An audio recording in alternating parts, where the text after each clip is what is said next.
आप लोगों ने क्यों वक्फ संशोधन बिल को मुसलमानों की लड़ाई बना दिया? भाई विपक्ष कहता है ये मुसलमानों की नहीं, ये तो संविधान की लड़ाई है। और चंद्रमोहन जी भी उस बात को दोहरा रहे हैं कि ये सिर्फ कुछ मुसलमानों की नहीं, 145 करोड़ की आबादी की बात हम कर रहे हैं, और आपने इसे बना दिया मुसलमानों का मुद्दा। यानी कि आप ही कर रहे हैं तुष्टीकरण की राजनीति।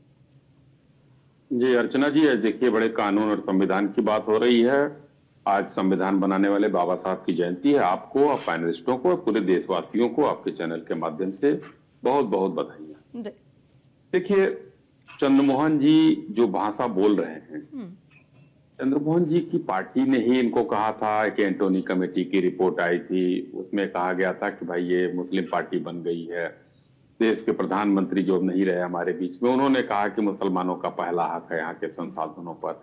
तो इस तरीके के बयान आए। अब वो पता नहीं कहाँ कहाँ घुमाने लगे करकरे, और कहाँ कहाँ इन लोगों ने तो आरएसएस को बता दिया था कि जो है 26/11 का वो दोषी। तो वो छोड़िए, आज का मुद्दा जो है, अभी एक आपने इनसे सवाल पूछा चंद्रमोहन भाई से कि वो डॉक्टर बन गए हैं ना। ये गलती जो है, आपने गलत सवाल पूछ लीजिए। उत्तर प्रदेश में पॉलिटिकल डॉक्टर सिर्फ एक ही हैं, वो हैं डॉक्टर योगी जी। उनका इलाज चालू हो चुका है। और इन लोगों की दहशत, जो इमरान मसूद टाइप लोगों की दहशत है, क्योंकि उनकी हिम्मत नहीं है। जो जमीन कब्जा कर लिए हैं वो बचा ले जाएं। कब्जे वाली जमीन कागज दिखाएंगे, बच जाएगी। भाई अगर रजिस्ट्री है, वक्फी है, आप दिखा दीजिए उसके रजिस्ट्री के पेपर, बच जाएगी।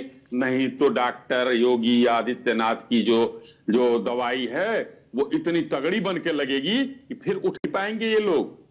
जो कह रहे थे ना एक हफ्ते में और एक घंटे में इलाज कर देंगे। जी ये मजहब की, किसी धर्म की, किसी समुदाय विशेष की लड़ाई बना दी है बीजेपी ने, या ये कानून की लड़ाई है, जमीन की लड़ाई? ये आप स्पष्ट करिए। चंद्रमोहन जी भी कहते हैं कि आप बिल तो लेकर आए, लेकिन समझा क्यों नहीं पाए आप आवाम को? आज देखिए हिंसा जैसी स्थिति पैदा हो गई है। मैं सबका जवाब दे रहा हूं। अभी हमारे कांग्रेस के मित्र ही बोले हैं, उन्होंने कहा है कि हम समझा नहीं पाए, यही उन्होंने कहा है। भाई मैं तो कह रहा हूं कि 1954 में ये कानून आया, 1995 में इसको और मजबूत किया गया, एक बार संशोधन किया गया, 2013 में किया गया। कितने लोगों की राय ली गई, जरा बताएं ना हमारे मित्र को अगर पता हो। हम तो कह रहे हैं 97 लाख लोगों की राय ली गई है पूरे देश में। हर मजहब से पूछा गया, हर प्रदेश में जो जेपीसी की टीम गई, वहां पर सब शिक्षाविदों से राय ली गई। आपने सबसे पूछा, ये विरोध करने वाले कौन है? आज जो सड़कों पर इकट्ठा हो गई, ये कौन है फिर? मैं बोल रहा हूँ, थोड़ा सा बस मुझे थोड़ा समय दीजिए। सारी बातें आपके सारा जवाब आ जाएगा, मैं जवाब दे रहा हूं। तो लेकिन ये वही लोग हैं जो आप धर्म की बात कर रही हैं। बताइए, अगर ये देश में कानून बन गया, 1954 में ये संविधान के खिलाफ नहीं था, 1995 में नहीं था, 2013 में नहीं था, उसी में संशोधन हो गया, तो ये खिलाफ कैसे हो गया? अब मुर्शिदाबाद में ले चलना चाहता हूं कि ये सरकार ने अगर कानून बना दिया तो भाई हिंदुओं को क्यों मारा जा रहा है, हिंदुओं के घर क्यों जलाए जा रहे हैं? इसमें धर्म कहां से आ गया? और ये दिक्कत किसको है? झारखंड के एक मंत्री कहते हैं कि हम सरिया पहले मानेंगे, संविधान बाद में मानेंगे। आपने सुना ही होगा।